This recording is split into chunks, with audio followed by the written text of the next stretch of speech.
Sir अशा काही business strategies आहेत का की जो नवीन फोटोग्राफर बिझनेसमध्ये आलाय त्यासाठी ह्या प्रूव्हन 3 स्ट्रॅटेजीज आहेत की हे केलं ना ऍटलीस्ट तुमचं घर चालेल, तुम्हाला असं वाटणार नाही की हे माझ्यासाठी प्रोफेशन नाही. अशा काही स्ट्रॅटेजीज आहेत का? येस, नक्कीच त्या ट्रायड अँड टेस्टेड आहेत.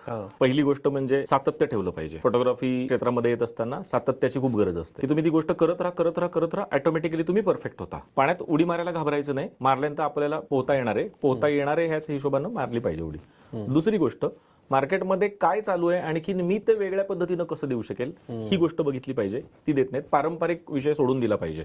पारंपरिक विषय म्हणजे लोक कुठे बघतायत, लग्न, मुंज, वाढदिवस, त्याच्यामध्येच जात आहेत. पाथ वाईट नाहीये, भरपूर पैसे मिळवून देणार आहे, पण सगळेच जण तिथे आले, अगेन प्रॉब्लेम मध्ये येणार आहे. आणि तिसरी गोष्ट, तुम्ही तुमचा ऍस्थेटिक सेन्स डेव्हलप करून क्रिएटिव्ह व्हिज्युअलायझेशन जर कराल तर कमी कामात जास्त पैसे मिळवणार आहात.